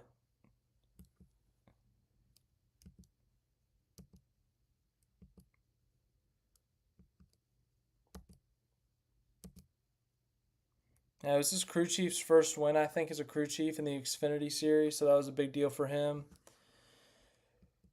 The mythical thumbnail. Oh yeah, a couple crew members got to hold the sword. I thought that was really cool, really funny. Yeah, this guy got to hold the sword. This guy. I wonder if, because it's a real sword, I'm pretty sure. So do you think like Larson's got 3 of them now? 4 of them. He's won 3 cup races in an Xfinity race. You think he ever like just, sword fight? Like not actually because, it's a real sword, but I don't know. I don't know what you would do if you won 4 swords. What would you do? It's kind of like the grandfather clock discussion. Like if you have 10, like Jeff Gordon got like 10 of them. Like do you just have them all in the same room and just have them all going off at the same time? I don't know. I'll never know. Press conference. We're just Sunday pre-race. I just took pictures of the paint schemes I thought were interesting, and then Jesse Love's debut. No, that's what I'm saying. Fantastic It's a real sword. Like that could do some damage. You can't play around with it, but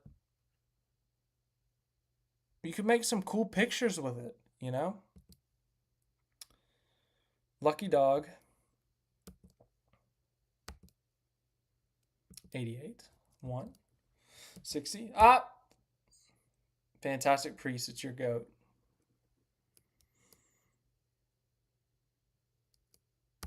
self-defense against him. Well, don't bring a knife to a gunfight or whatever that old saying is. I think you'd lose that one.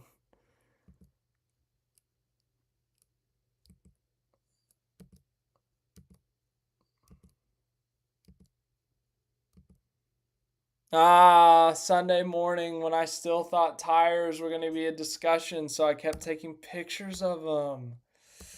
So unfortunate. Woo, look at all these tires, the extra set and everything.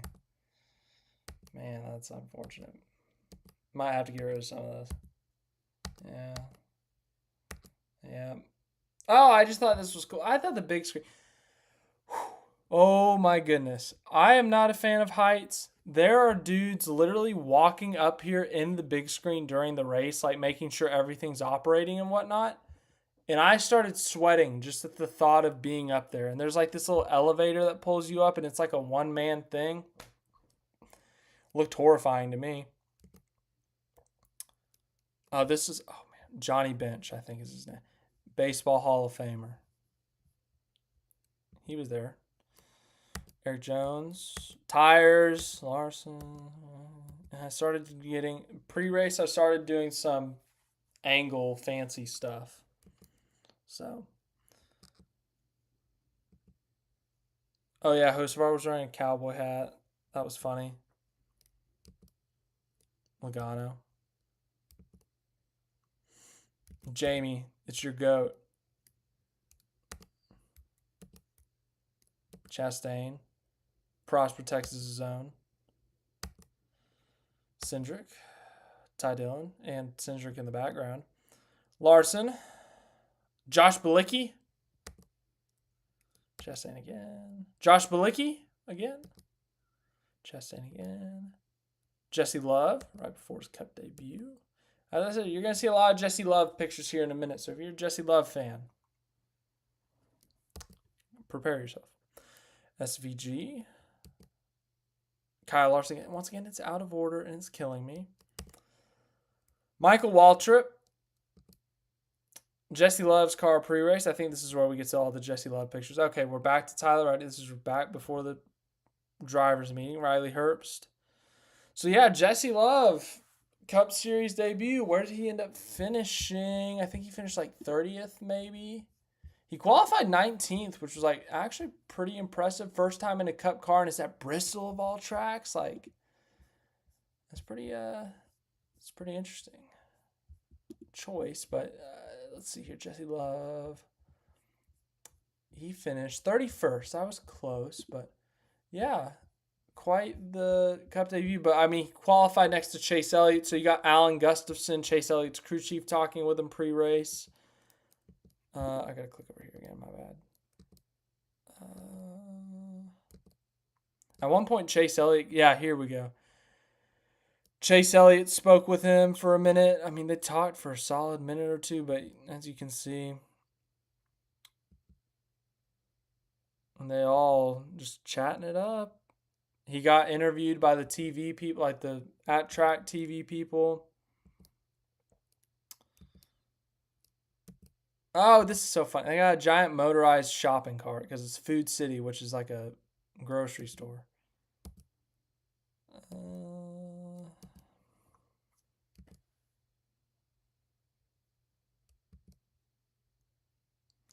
I don't know. That's actually a good question, Jamie. I'd have to Google it. Here he is pre-race. He was taking pictures with his friends and family. Yeah, I think they do fantastic pre's. I could not tell you who all. That's Daniel Dye. I know that much. I could not tell you who everyone else is. I think this is some of his family. I think at some point his parents, it's just him and his parents. I think these are his parents. Correct me if someone can correct me if I'm wrong. At one point just snapped a picture of Chase Elliott, Zane Smith.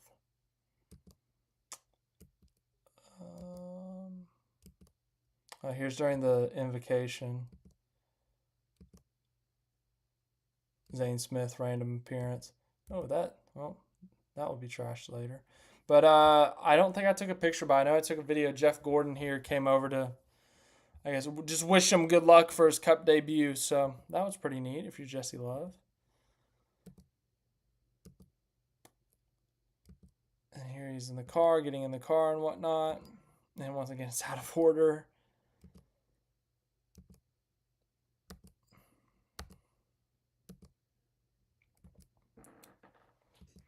Now we're to race pictures. As I said, there's so many pictures I took. I still haven't gone through them. I got to do that tomorrow.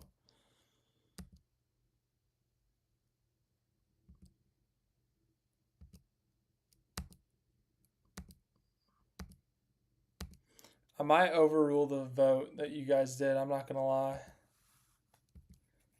I'm pretty tired right now.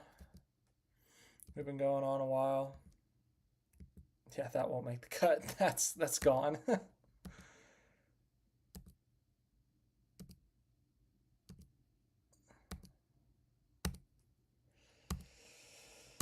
I took so many pictures. I didn't go through them because I've been traveling. I just want to get. Oh my god! I broke it. Oh. Oh, it's back. Oh my goodness.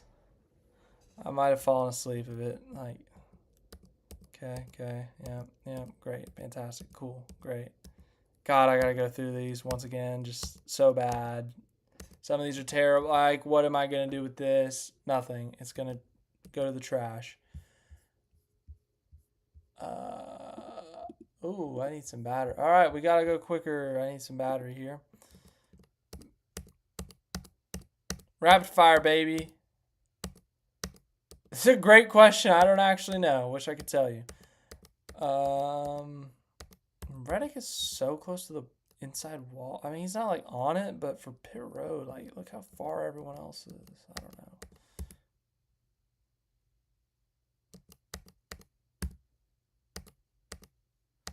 Yeah, I really gotta go through these. Some of these are rough.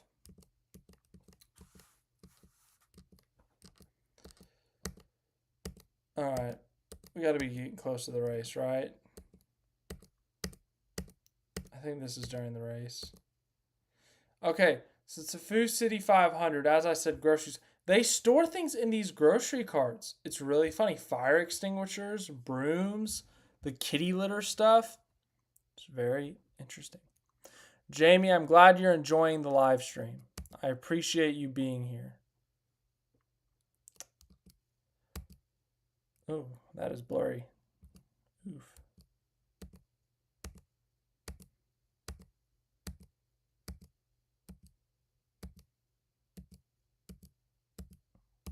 Oh, blurry.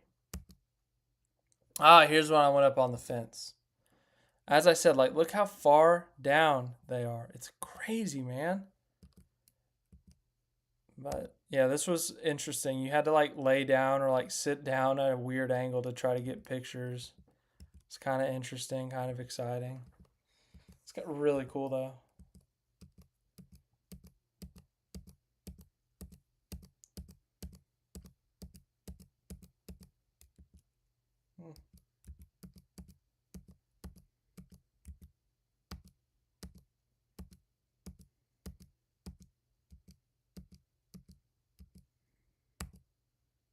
Hey, it's the thumbnail from Sunday's video. Woo.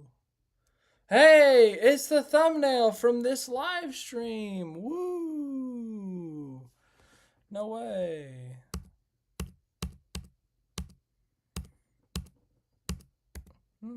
I like that one.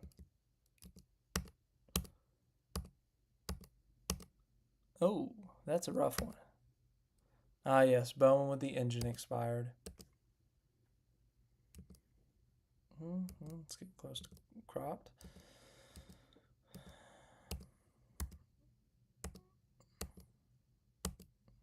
And Jeff Gordon was like inspecting the engine with the team.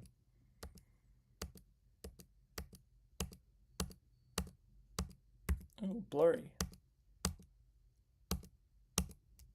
Oh, I can see the end. All right. Checkered flag. There we go. Ooh, fireworks.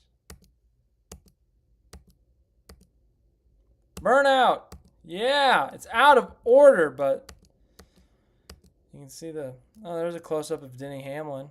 But see, that's so out of order. It's throwing me off. Jeff Gordon, Jeff Gordon, Jeff Gordon, Jeff Gordon, Denny Hamlin, Denny Hamlin, Jeff Gordon, Jeff Gordon. Well, I'm glad you think that, Fantastic Priest. And Jamie, I have no idea. Okay. I know we put this to a vote. And I know you guys all picked Talladega now. Fact of the matter is, I have been on the road for 2 straight days. I am tired. So, next week, I will be doing a 30 to 45 minute live stream where we make our Talladega Monday picks. Go as crazy as you want. It's Talladega. For this week, though, it's going to be a quick one. Rockingham, Xfinity and trucks. Rockingham is back on the NASCAR schedule. Let's do it. Let's hear it. Xfinity. I'm going to scroll through the entry list. Casey Kane is racing this week. I would like to hear your picks. Rockingham only. We're not quite to Talladega. I have overruled the vote. So we're going to do Rockingham only. Reminder, Casey Kane's in the 33. Catherine Legg's in the 32. Fantastic Priest says Carson Quapple.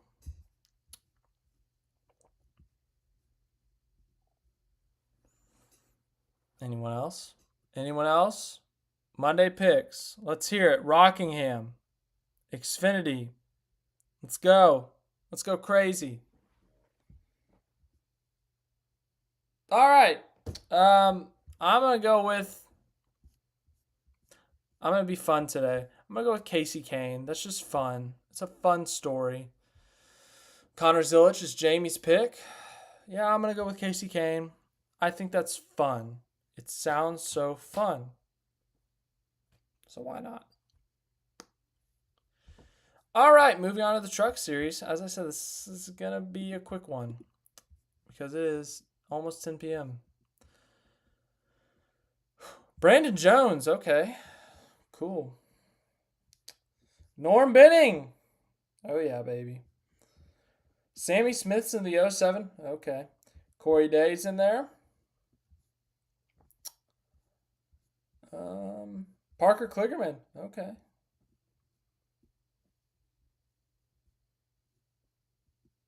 There's your entry list. Lane Riggs is Fantastic Priest's pick.